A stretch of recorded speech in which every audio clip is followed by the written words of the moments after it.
let's have a look at the third movement in today's, which is to think about a theology for our own time of empire.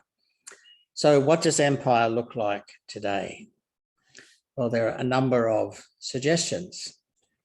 I'm just going to shrink the heads down so I can see the whole of my screen.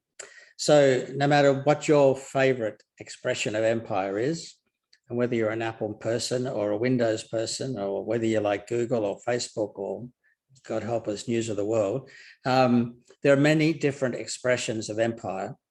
What they all have in common is that they are exploiting the capacities, the identity, the profiles, the relatively small amounts of wealth which individuals may hold, and they're exploiting those to maintain and sustain and propagate and expand their own power and their own capacity.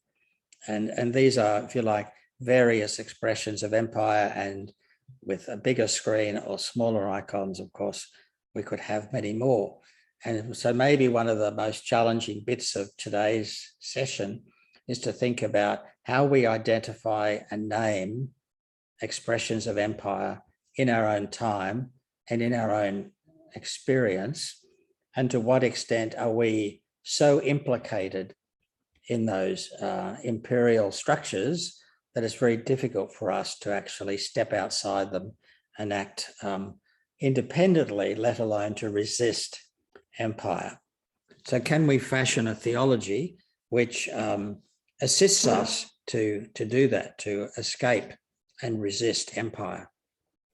And of course, to go finally to the graphic, which has been used in advertising this event, the most pointed and powerful expression of empire at the moment is the time of transition we find ourselves in, as the power of the West, which has dominated the globe for at least 300 years, where people who look like me could go anywhere in the world, anytime they chose, take any land from anyone, and nobody really dared push back. And now we're in a time where that power system, which most of us have benefited from directly or indirectly, as families and as cultures, we're now facing an issue of decline and fragmentation and loss of confidence. But we're also seeing for the first time the rise of a major alternative power based outside of Western Europe and its own sort of satellites in America and Australia and so on. And we're seeing the rise of a different expression of empire based on some different values, but entirely about control and power and manipulating and channeling the efforts and the energies of the individuals in order to sustain and perpetuate the elite.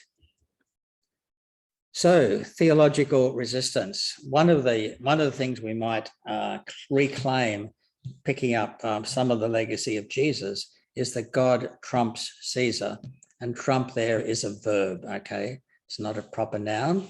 So God trumps Caesar, and if we really believe that, and if we really live that, what would our situation and how would we be resisting the power of empire? We'll recognize, as part of our theological resistance to empire, part of our own sort of liberating theology, is that instead of a bias towards the rich and powerful, which is the hallmark of empire, the hallmark of God's empire is a bias towards the poor, towards the individuals, towards the little ones, as Jesus would have called them.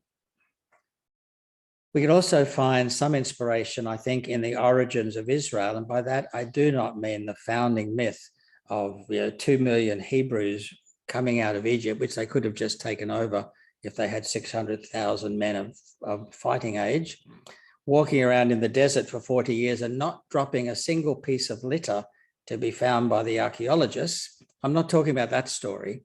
I'm talking about the actual origins of Israel, which was groups of people in small villages inside Palestine. And that's a critical thing here.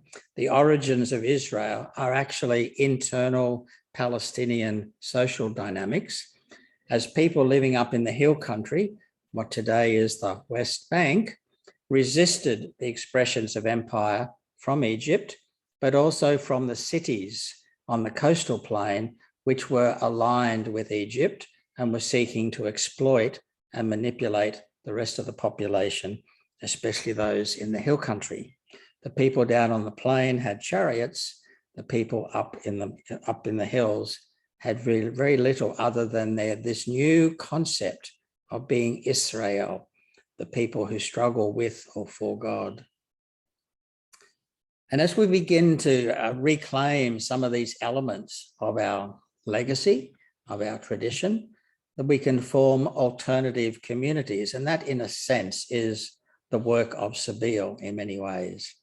Alternative communities where we find a different identity, where we create and test and critique meaning and find ways to speak meaningfully about what is really going on around us, and alternative communities where we support each other in naming and identifying and resisting empire and creating alternative communities that choose to live differently in the spirit of Jesus.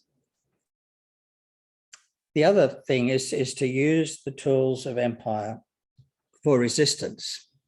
The Roman roads, which crisscrossed from Rome in all directions, especially towards the east, these were fundamental tools of imperial control.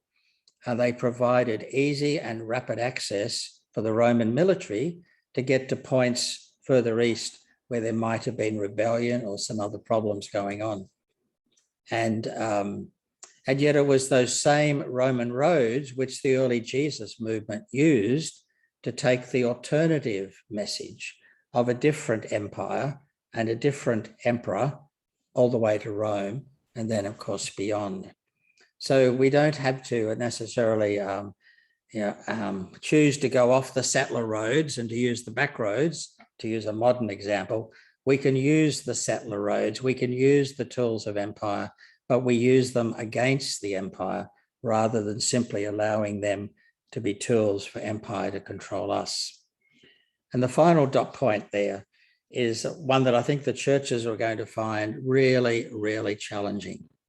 Since at least the time of Constantine, the Christian churches have been in alliance with empire, sometimes explicit and sometimes not so public concessions, sometimes with income tax deductibility for offerings, sometimes with discounts or waivers on various local taxes for property or for income or whatever. Sometimes protection, as is being proposed in Australia at the moment, which allows conservative religious people to discriminate against others on the basis of gender or belief or sexuality or marital status under the guise of religious freedom and protecting the church of all things from persecution. So the alliance with empire is something that the churches, the faith communities, will have to forswear. And that's going to be tricky and difficult for us